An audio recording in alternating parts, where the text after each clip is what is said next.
Olá! Voltamos a falar um pouco da regulamentação da acupuntura no Brasil para esclarecer alguns fatos que podem ser desconhecidos a algumas pessoas que nos assistem. Sou Nelson Roseman, sou advogado, sou graduado em fisioterapia, sou especialista em acupuntura.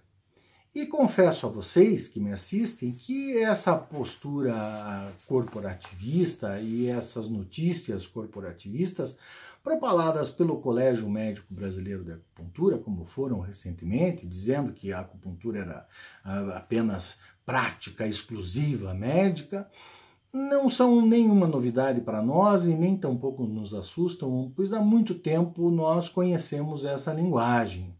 Ainda me lembro bastante bem quando, em 4 de abril de 2000, um suplente de senador que chegou ao Senado pela morte do senador eleito Wilson Kleinobin, que chamava-se Geraldo Altoff, era médico, por influência desses senhores monopolizadores da acupuntura, modificou um projeto de lei de um antigo senador, Valmir Campelo, do Distrito Federal, que pretendia regulamentar a acupuntura de forma multidisciplinar, como ela sempre foi praticada no Brasil e tende sempre a ser praticada porque isto faz parte da história dela no Brasil. Observem os senhores que este suplente de senador, influenciado por esse pessoal, tentou, sem sucesso, felizmente para todos nós, nos enfiar goela abaixo esse monopólio da acupuntura pelos profissionais médicos. Felizmente, como já dissemos, isso não teve êxito. Aliás, para se entender um pouco melhor essa história toda, temos que voltar um pouco mais no passado e compreender que lá em 1972, vamos dizer assim, o próprio Conselho Federal de Medicina editou uma resolução chamada Resolução CFM 467 de 1972, afirmando peremptoriamente que a acupuntura não era uma prática médica e nem uma especialidade médica. Naquela ocasião, inclusive, os médicos que praticavam a acupuntura eram taxados de charlatões, né? Que diga isso o nosso dileto professor Vuto Quang e muito especialmente o nosso professor Evaldo Martins Leite. Veja, esses profissionais médicos respeitados praticavam na acupuntura e chegaram a ser ameaçados várias vezes como charlatões pelo próprio conselho de perder a sua inscrição lá. Bom, voltando a esse assunto, novamente precisamos resgatar um outro fato bastante importante para que se compreenda a história da evolução da acupuntura no Brasil, que é o seguinte: alguns senhores daquela instituição se auto-intitulam autodidatas, que aprenderam a acupuntura com eles mesmos e que depois foram para a China para aprender mais a acupuntura. Ledo engano, isso aí serve para algumas pessoas que chegaram agora na prática da acupuntura, porque os que são mais velhos, assim como eu, sabem muito bem que a raiz da acupuntura prática científica no Brasil é uma só. É o professor Frederico Speck que criou a Associação Brasileira de Acupuntura, junto com o professor Ari Cordeiro e com o professor Evaldo Martins Leite, que é um grande nome, talvez o maior nome da acupuntura tradicional vivo hoje ainda no Brasil, graças a Deus. Observe que esses senhores sentaram lado a lado com todos os outros profissionais, fisioterapeutas, enfermeiros, psicólogos, enfim, toda a sorte de profissionais que foram buscar a acupuntura como um recurso terapêutico complementar à sua prática diária. O que ocorre é o seguinte, é que naquela época, na década de 80, começou a se perceber, muito especialmente depois do Congresso de Alma-Ata, que a acupuntura ia explodir como explodiu nos Estados Unidos, como explodiu na Europa, como algo que fosse uma técnica que fosse bastante rentável. Logo, o que pretendiam esses senhores desde aquela época era um monopólio econômico da prática, da técnica. E assim cindiram, né, romperam, divergiram da linha inicial multidisciplinar da acupuntura. buscando apoio naquele senador, o Geraldo Altoff, para tentar esse monopólio por intermédio de uma lei ou de um projeto de lei que foram muito mal sucedidos, felizmente. Bom, aí com esta lei, evidentemente surgiu o protótipo do ato médico, que nós vamos conversar em seguida. Antes é importante esclarecer como a acupuntura chegou na saúde pública brasileira. Pode ser uma surpresa para vocês, mas esse mesmo pessoal, em que pese a resolução do CFM contrária à acupuntura, lá pelos idos de 88, conseguiu implantar uma resolução chamada Resolução CIPLAN, uma resolução interministerial CIPLAN, número 5 de 88, que dizia que a acupuntura na saúde pública brasileira só podia ser praticada por médicos. Isso foi uma vitória durante algum tempo e começou a mudar só a partir de 2005. Em 2005, o Conselho Federal de Fisioterapia, naquela ocasião, naquela gestão, descobriu que estavam para começar a discutir uma política nacional de medicina natural e práticas complementares. Observe que o nome não é por acaso. Medicina natural pressupunha a exclusividade do médico novamente. Era aquela turma mexendo desse jeito. Nesse contexto, o Conselho Federal de Fisioterapia entrou em contato conosco e também com o professor Jean Luiz de Souza e outros referenciais na área da acupuntura, da fisioterapia, e especialmente me pediram que acompanhasse, que assessorasse as práticas da acupuntura, representando o Conselho no FENTAS, né, na Federação Nacional dos Trabalhadores de Saúde, no Conselho Nacional de Saúde, tentando reverter essa política. Pois bem, fomos muito bem sucedidos todos nós, né, especialmente na ocasião o COFITO, porque nós conseguimos emplacar o que está aí, que é a nossa resolução 971 de 2006, que doutrina, que regulamenta as práticas integrativas. Mas isso eu posso afirmar com vocês que foi uma luta árdua contra esse mesmo pessoal que pretendia esse monopólio da acupuntura. Observem que aparentemente cessou um pouco a pressão sobre a acupuntura durante algum tempo na história, porque esta turma estava ocupada tentando fazer passar o projeto de lei do ato médico, que veio posterior, cuja semente foi o Geraldo Altoff também. O projeto de lei de ato médico, dentro do texto, embutia certas normativas que procuravam novamente restringir a acupuntura só para eles.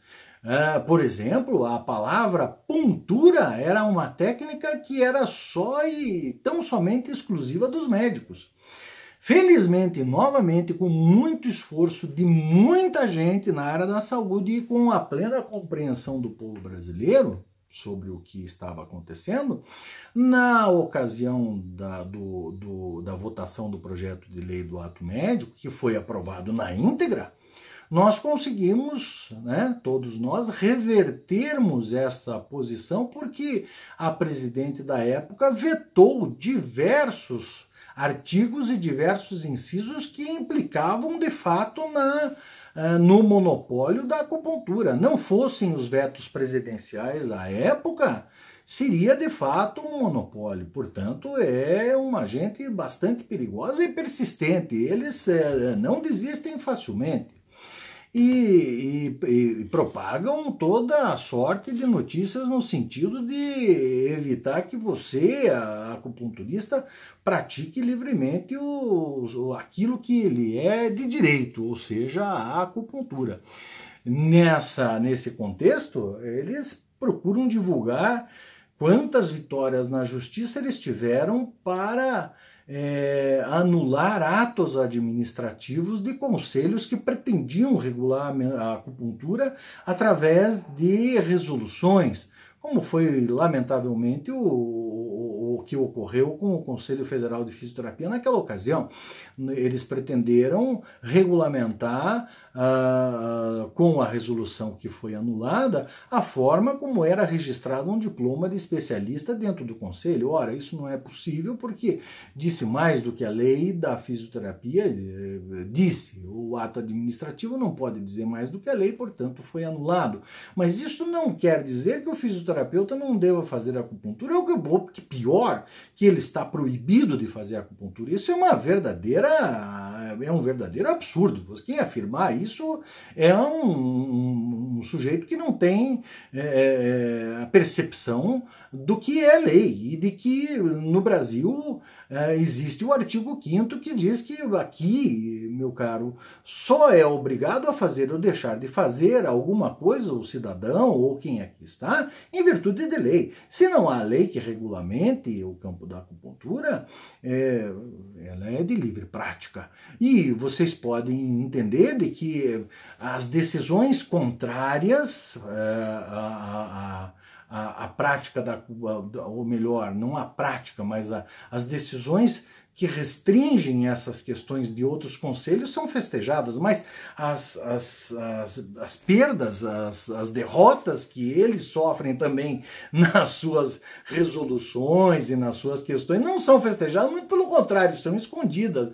Temos aqui, para mostrar, e depois eu vou deixar aqui também abaixo do vídeo, no link, uma apelação civil julgada no Tribunal Regional da 4ª Região, aqui Rio Grande do Sul, cujo autor foi o Conselho Regional de Medicina do Estado do Rio Grande do Sul, procurando anular uma série de resoluções dos fisioterapeutas, entre elas fisioterapia do trabalho, fisioterapia dermatofuncional, porque vieram naquela onda de acreditar que eles podem anular qualquer coisa.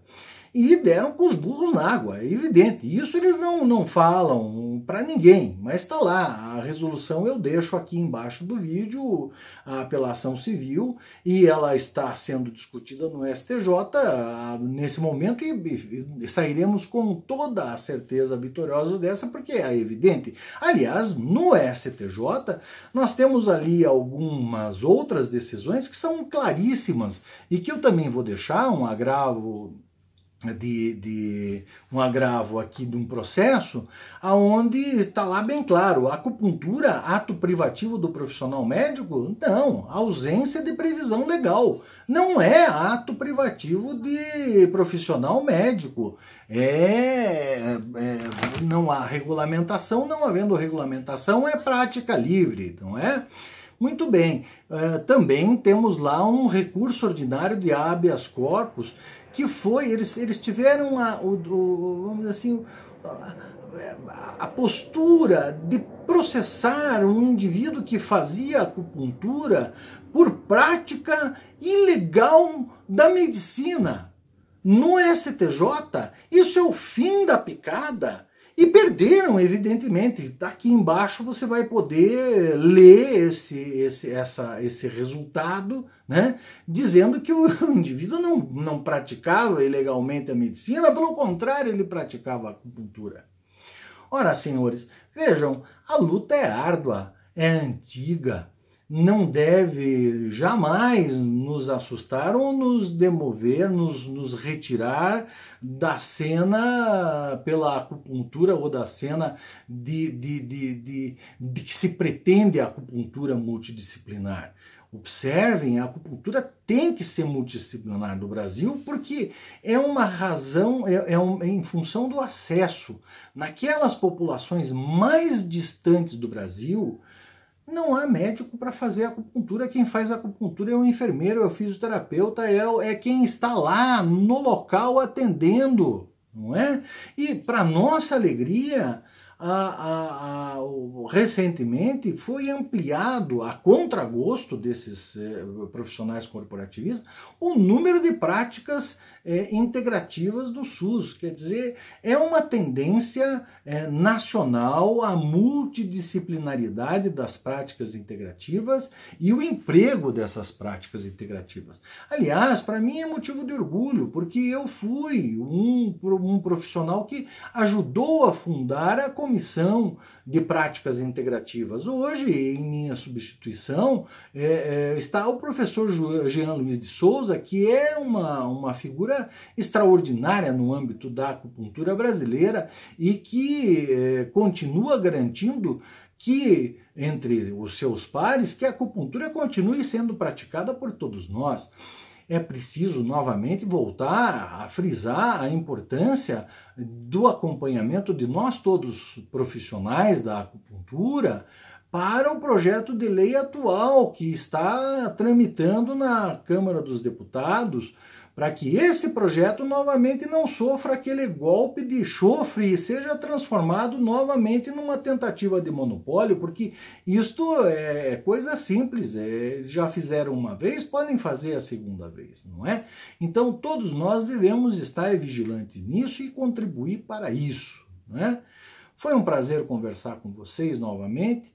E certamente voltaremos a conversar outras vezes, procurando elucidar cada vez melhor essa prática multidisciplinar da acupuntura no Brasil. Até logo!